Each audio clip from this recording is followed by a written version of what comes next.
우리 3.1 만세운동이 일어난 지 혹시 몇 년 되는 줄 아세요? 105년이 됐습니다. 우리 한국의 역사 속에서 우리 3.1 만세운동과 같은 운동이 있어서 한국 사람으로서의 어떤 긍지와 자부심을 가지게 하는 한국의 역사가 있다고 하는 것이 너무 행복합니다. 세계사의 역사를 쭉 우리가 들여다보면 한국 민족 가운데 있었던 3.1 만세 운동과 같은 운동이 각 나라의 역사 속에서 이렇게 흔하지 않습니다. 몇 가지 특징을 가지고 있습니다. 첫째로 3.1 만세 운동은 전 민족, 말 그대로 전체 구국적으로 일어난 민족의 운동이었습니다. 어느 한 지역에서 일제히 한거에서 소수의 사람이 제한된 장소에서 막 들고 일어나고 끝난 운동이 아닙니다. 1919년 3월 1일 탑골 공원을 중심으로 해서 그 당시 7개의 도시에서 쭉 하고 3.1 만세 운동이 일어났는데, 그 운동에 참여한 사람의 숫자가 그 당시 한국 전체 민족의 숫자가 국민의 숫자가 1,600만 명이었습니다. 그 가운데 조선 총독부에서 발표한 숫자에 의하면 이 만세 운동에 참여한 숫자가 106만 명입니다.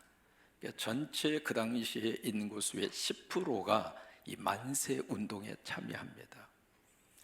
지역적으로 봤어도 어느 한 지역에서만 일어난 산발적 운동이 아니라 전국적으로 여기저기에서 벌떼처럼 일어났던 민족의 운동이 3.1 만세 운동입니다. 한강 이남에서 여러분 최초로 만세 운동이 일어난 곳이 어디예요? 이거 잊어버리면 안 됩니다. 그러니까 한강 이남에서 3월 5일에 최초로 만세 운동이 일어난 곳이 우리가 살고 있는 군산이고요. 구체적으로 어디이죠? 구암동 구암교회입니다. 그 당시 이 군산 시민이 몇 명이나 살았는가? 한 360명 정도 살았다고 기록으로 나옵니다. 근데 그 시민들이 그렇게 살고 있는데, 그때 군산은 아시는 것처럼 일제의 수탈의 현장입니다. 그래서 이곳에는요, 조선 사람보다도 일본 사람이 더 많이 거주했어요. 그런 환경 속에서 그때 그 수비에 참여한 숫자가 1,000명입니다. 그럼 전체 시민 가운데 10%가 3.1 만세 운동에 참여한 거예요. 그러니까 3.1 만세 운동은 이렇게 거국적으로 민족적으로 일어난, 그것도 누가 시켜서 한 것이 아니라 자발적으로. 두 번째로 이 3.1 만세 운동은요, 전 세계 역사 속에서 유래를 찾아볼 수 없을 정도로 비폭력, 평화, 저항 운동이었습니다. 미국의 역사를 우리가 잠깐 살펴보더라도 미국 사람들도 영국으로부터 독립운동 투쟁을 합니다. 근데 그들은 손에다가 뭘 잡았는가? 총을 잡았습니다. 그래서 이제 그게 미국 사람들에게는 하나의 역사의 시발점에 대해서 미국에서는 총기 휴대 자유 권리가 있습니다. 그래서 전체 미국의 국민 숫자가 3억 한 3천만 명 정도 되는데요, 전체 국민 숫자보다도 총이 몇 자루가 있느냐면 4억 정이 있습니다. 이게 인구 숫자보다도 총이 더 많아요. 그래서 여기저기서 총기 사고가 말도 끝도 없을 정도로, 그래도 그 총기 규제를 못해요. 아니, 안 합니다. 정치권이 아무리 나서서 이것을 해보려고 해도 안 돼요. 왜냐하면 맨 처음에 그들의 손에 총을 쥐어줬기 때문에 그런 거예요. 근데 우리는 3.1 만세 운동에 손에 뭘 잡았죠? 손에 모두가 다 태극기를 잡았어요. 근데 왜 저만 잡아요?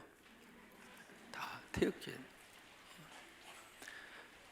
전체 국민들 손에 다른 것을 손에 들고 운동을 한 것이 아니라 손에 뭘 들었어요? 태극기를 들고. 이게 참 됐습니다. 이게요, 놀라운 이 전 세계의 어떤 민족적으로 일어난 저항 운동에 있어서 이런 모습으로 평화적으로 시위를 한 예가 사실은 찾아보는 게 쉽지가 않아요. 그 당시 조선에서 선교를 하시던 선교사님이 미국 사우스캐롤라이나 그쪽 지역으로 귀국을 하셔서 그분이 이 3.1 운동을 보고 경험한 것을 지역 신문에다가 투고를 해요.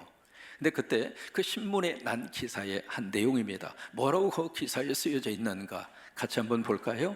한국에서 막 들어온 미국인 선교사는 그곳에서 벌어진 독립운동, 그것이 뭐예요?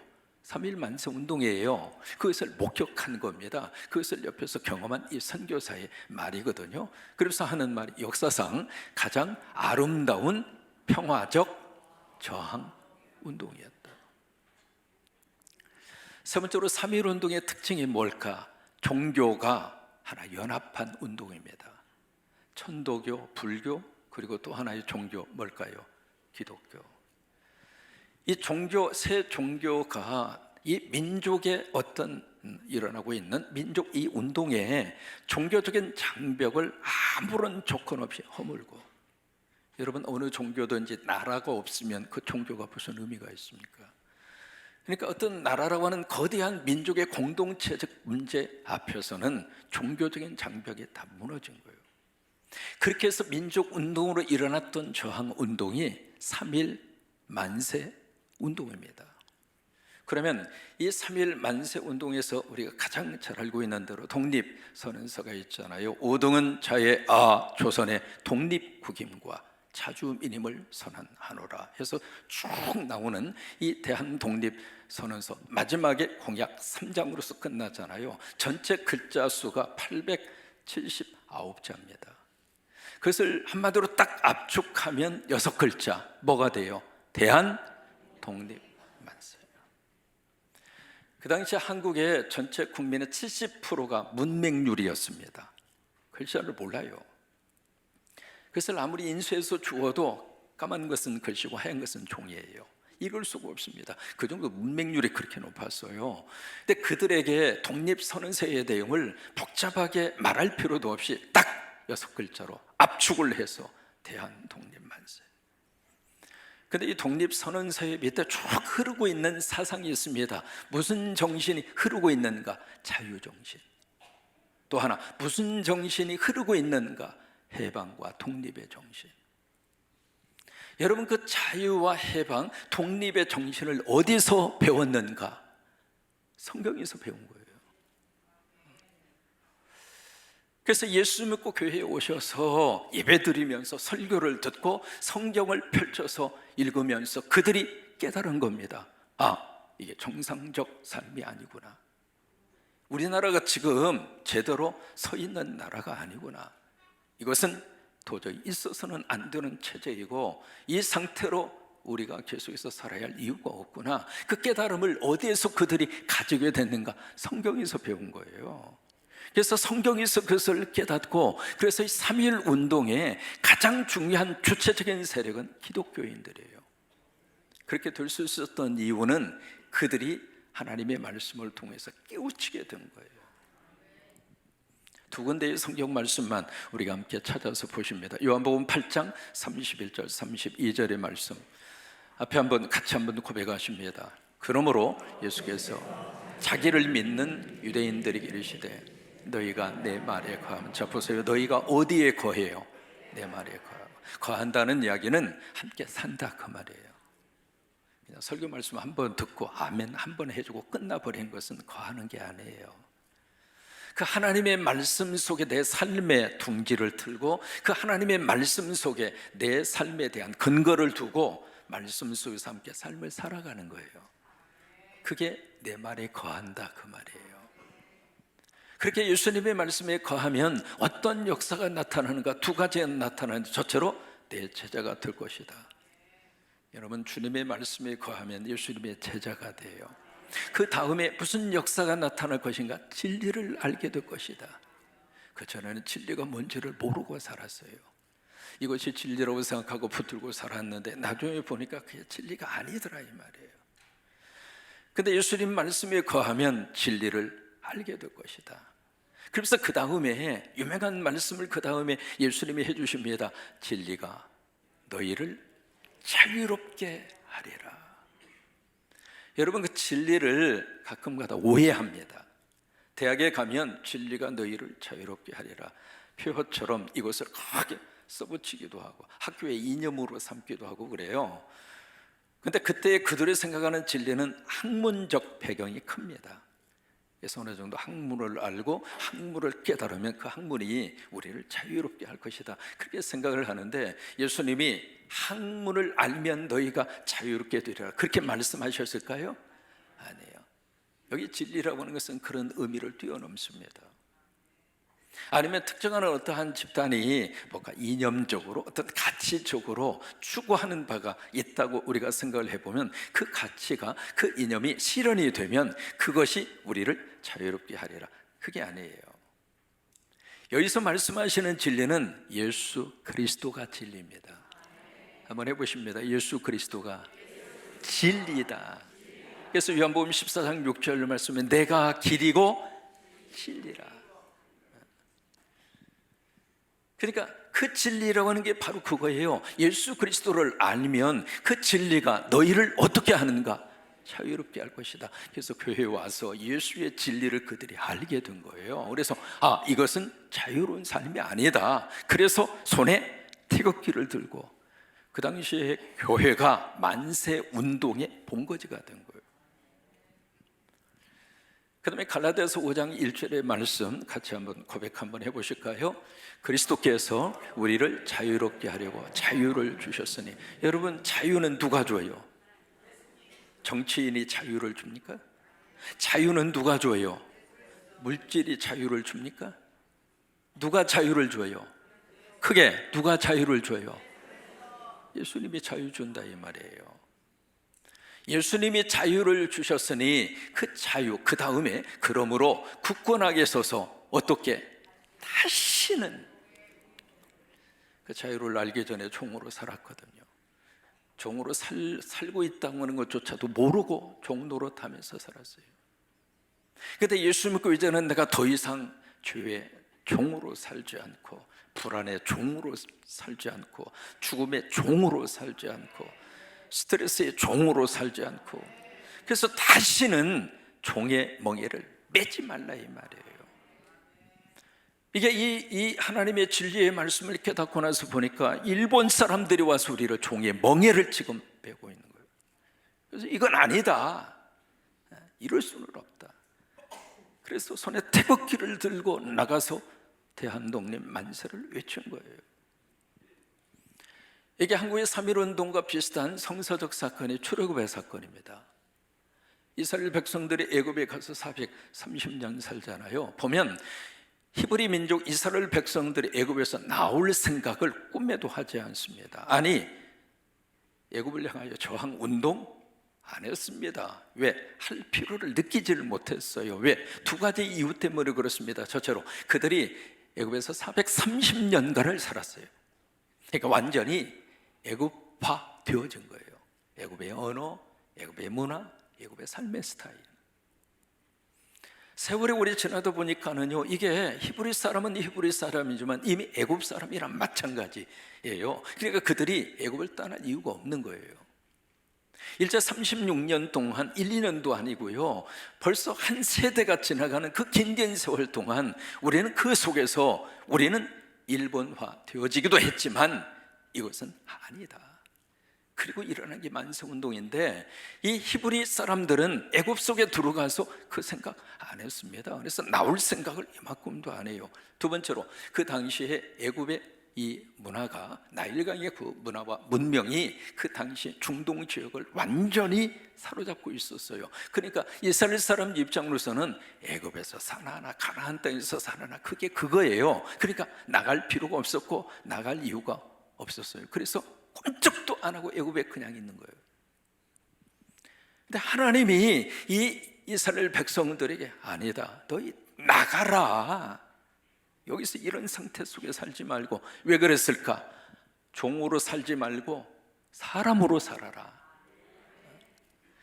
종이라고 하는 것은 자유가 없잖아요. 권리를 빼앗기고 살고 있잖아요. 겨우 동물적인 목숨을 유지하는 삶, 그게 노예, 종의 삶인데 이런 종살이 더 이상 끝내고 이제는 자유를 가지고 사람답게 살아라. 그래서 나가라 이거예요. 두 번째, 이 애굽에는 하나님이 없어요. 마귀와 사탄뿐입니다. 그 속에서 더 이상 그런 삶을 살지 말고 하나님 섬기는 하나님의 자녀로 살아라. 그래서 하나님이 주도적으로 이스라엘 백성들의 출애굽의 사건을 누가 계획하고 누가 이끌어 가셨는가? 사람이 아닙니다. 하나님이 그렇게 하신 거예요. 그 일에 쓰임 받은 사람이 모세예요. 호렙산 떨기나무 위에서 하나님이 만나주시고 모세를 부르잖아요. 그래서 모세에게 사명을 주는데 모세는 계속해서 고집을 피웁니다. 못해요, 안 해요, 할 수가 없어요. 그러기를 5번이나 그래요. 근데 하나님이 끈질기게 모세를 설득합니다. 저는 그 장면 보면서 하나님 참 성격 좋다. 우리 같으면 5번이나 여러분 참으시겠습니까? 끝까지 하나님이 설득하시는 거예요. 저는 그 모습을 보면서 참 하나님의 그 사랑 때문에 우리가 구원받는구나, 그 생각이 드는 거예요. 결국 모세가 두 손 들죠. 그러고 나서 오늘 본문 출애굽기 5장 1절의 말씀이 이어지는 겁니다. 1절 말씀을 같이 한번 화면이나 여러분 성경을 보시고 한번 읽습니다. 시작. 그 후에 모세와 아론이 바로에게 가서, 지금 누구에게 갔어요? 바로. 이 바로는 영어로 파라오입니다. 이 바로라고 하는 말은 고유명사가 아니라 일반 명사입니다. 애굽에 있었던 모든 통치자를 바로라고 합니다. 파라오라 그렇게 불러요. 조선시대 최고의 통치권자를 우리는 뭐라고 불렀죠? 왕 또는 임금 그렇게 부르잖아요. 그거하고 같은 말이에요. 저 모세와 아론이 그 앞에 섰던 그 당시에 애굽의 파라오는 누구일까? 바로는 누구일까? 여러 가지 학설이 있습니다. 그 중에 두 사람의 이름을 여러분들이 아마 들어보셨을 거예요. 첫째는 아멘호테프 3세라고 하는 사람, 또 한 사람은 투드모세라고 하는 사람. 정확한 것은 우리가 찾아내기가 쉽지가 않습니다. 바로 그 권력자 앞에 아론과 이 모세와 아론이 딱 선 거예요. 그리고 하는 말이, 자, 그 다음부터 한번 다시 보세요. 이스라엘의 시작. 이스라엘의 하나님 여호와께서 이렇게 말씀하셨다 이거예요. 이스라엘의 하나님, 3절에 가서 보시면 히브리인의 하나님 그렇게 되어 있거든요. 당신 내 나라에서 지금 종처럼 살고 있는, 인간적인 대접도 받지 못하고 노예처럼 살고 있는 저 히브리인들, 저 히브리인들이 섬기는 하나님, 그 하나님이 이렇게 말씀하셨다. 내 말이 아니다 그 말이에요. 내가 와서 지금 우리 의견을 제시하는 게 아니다. 그 하나님이 이렇게 말씀하셨다. 뭐라고 말씀을 하셨는가? 자, 그 다음 이어지는 9절 같이 한번 읽습니다. 아니 1절 그 다음 이어지는 부분이 있습니다. 시작. 내 백성을 보내라. 자, 보세요. 누구를 보내라? 내 백성을 보내라. 자, 이 말을 들은 바로 입장으로서는 기분 상했을까요? 기분 상하지 않았을까요? 기분 나쁘지. 왜 그게 네 백성이요? 누구 백성인데? 바로 입장으로서는 내 백성인데, 내가 부려먹고 있는 내 백성인데, 그 노동력 가지고 얼마나 지금 신나게 부려먹고 있는 내 거고 내 백성인데 무슨 네 백성?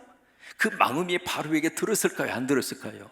들었죠. 영어로 보시면 Let my people go. 내 백성, my people 그렇게 표현하고 있거든요. 그러니까 바로 입장에서 뭐라고? 네 백성? 무슨 지금 엉뚱한 소리 하고 있는 거예요. 내 백성이지. 그 생각이 바로의 마음속에 들 수밖에 없단 말이에요. 그리고 하는 말이 그들이 광야에서 내 앞에 절기를 지킬 것이라 하셨나이다. 이 말을 딱 들은 바로가 2절에 가서 보세요. 무슨 반응을 보이는가? 2절입니다. 같이 읽습니다. 바로가 이르되 여호와가 누구이기에 내가 그의 목소리를 듣고 이스라엘을 보내겠느냐? 나는 여호와를 알지 못하겠습니다.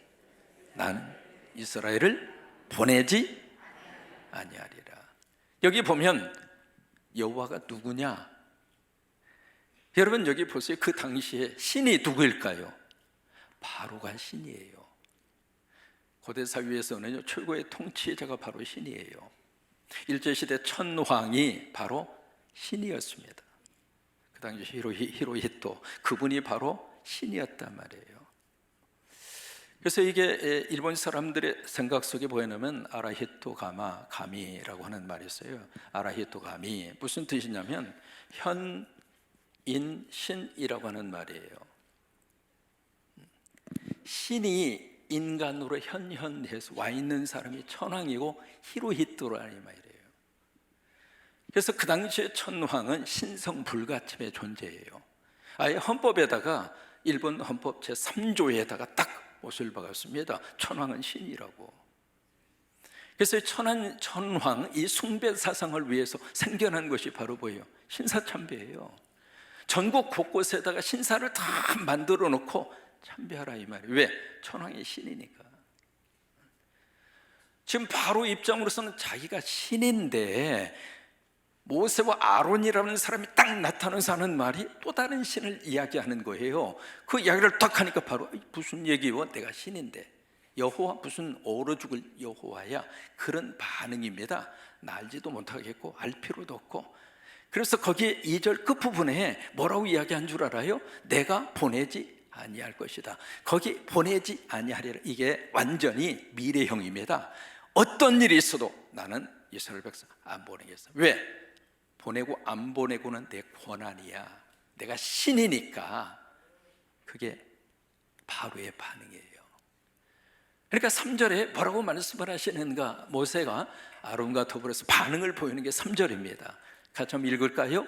그들이 이르되 히브리의 하나님이 우리에게 나타나셨은즉 우리가 광야로 사흘길쯤 가서 우리 하나님 여호와께 제사를 드리려 하오니 가도록 허락하소서. 여호와께서 전염병이나 칼로 우리를 치실까 두려워하나이다. 여러분, 그런 말이 있죠. 첫 단추가 중요하다. 첫 단추를 어떻게 꿰느냐, 그게 중요하다. 여러분, 그런 말 아시잖아요. 이 첫 단추를 만약에 이렇게 꿰었다고 생각을 해보세요.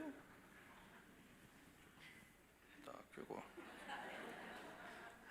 예배 시간에 오신 분들을 주의 이름으로 환영합니다. 그러면 어디에 여러분들의 관심이 집중될 것 같아요? 저 양반 거울도 안 보고 강대성 올라가는 저 무효 쪽에 그런 마음이 들어요, 안 들어요? 이 상태에서 밑에 있는 단추가 있어서 계속 꿰면 제대로 이렇게 맞춰질까요? 출애굽기 5장 3절이 바로 그거예요. 첫 단추가 중요한 거예요. 이게 왜 안 나와 이게?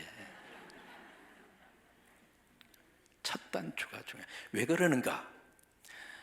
5장 3절을 조금만 유심해서 보면 모세와 아론이 첫 단추를 잘못 꿰었어요. 뭐냐면 허락하소서 가정이 있는 거죠. 만약에 안 하면 여호와께서 전염병이나 칼로, 그 다음이 중요합니다. 누구를 쳐요? 우리를 친다. 그러면 만약에 허락하지 않는데 하나님이 전염병과 칼로 이스라엘 백성들을 하나님이 친다는 이야기잖아요. 이게 맞아요, 틀려요? 안 맞잖아요. 이게 우리가 아니라 누구냐면 바로예요. 바로. 만약에 당신이 이 하나님 말씀에 따르지 않고 안 보내면 전염병과 칼로 하나님이 당신을 칠 거예요. 그게 정상인데 모세가 첫 단추를 살짝 바꿔버린 거예요. 이게요, 하나님 앞에 부름받아서 사역하는 사람이라 할지라도 이렇게 돼요. 그 뒤로 어떻게 됐는가? 막 꼬이게 됩니다.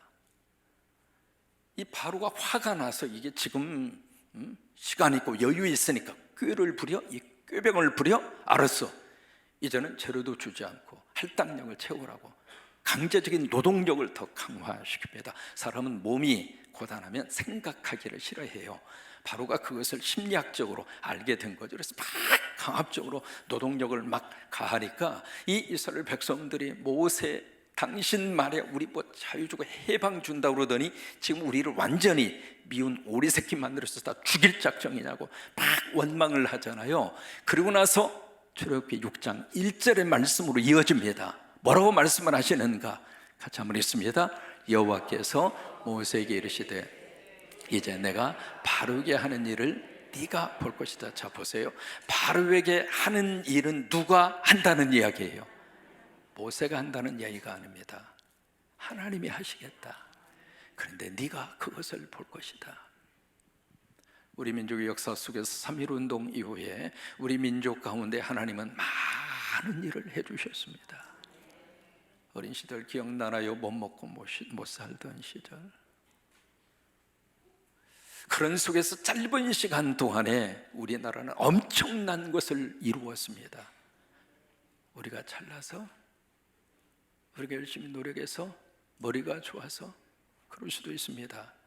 우리는 고백합니다. 하나님이 하신 일입니다. 그러니까 내가 하는 일을 네가 볼 것이다 이 말이에요. 그리고 하시는 말씀이 그 다음에 강한 손으로 말미암아, 강한 손이 누구 손이에요? 하나님의 손이죠. 바로가 그들을 보낼 것이다. 그리고 한 번 더 강조를 하십니다. 강한 손으로 말미암아 바로가 그들을 그의 땅에서 어떻게 해요? 쫓아내리라.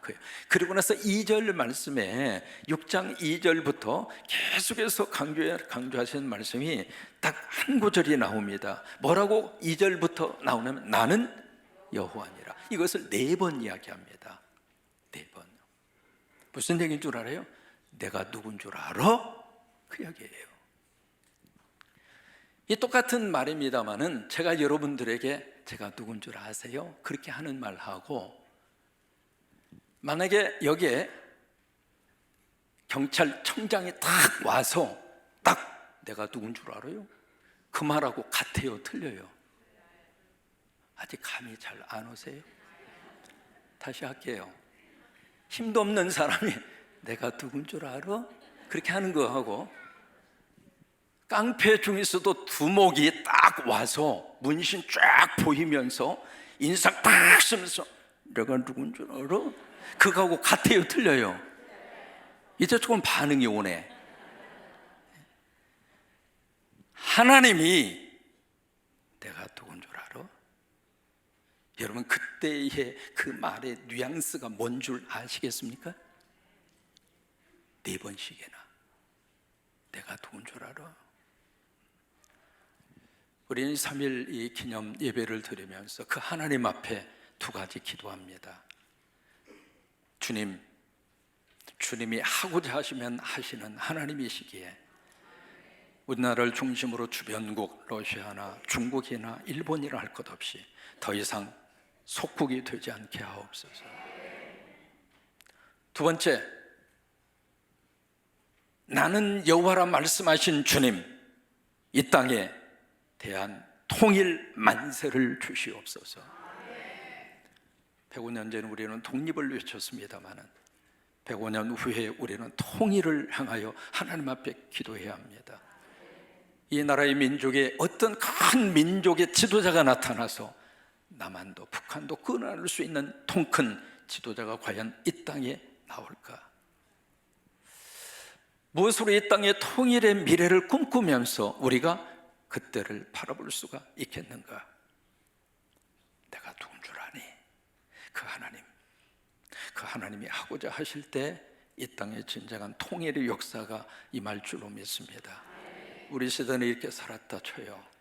우리 자식들도 우리처럼 긴장된 마음으로 살아가라 할 수는 없지 않습니까? 우리 자식들도 북쪽에서 위협 앞에 벌벌 떨고 그런 모습으로 가슴 졸이면서 살게 할 수는 없지 않습니까? 내가 여호와로라. 그 하나님 앞에 우리는 기도합니다. 주여, 이 땅에 대한 통일 만세를 주시옵소서. 아멘입니까? 그 문제를 놓고 우리는 기도할 책임이 있습니다. 그 기도를 하나님이 받으셔서 이 땅의 진정한 통일의 만세를 하나님 허락해 주시기를 바라고, 우리 같이 애국가를 같이 부릅니다.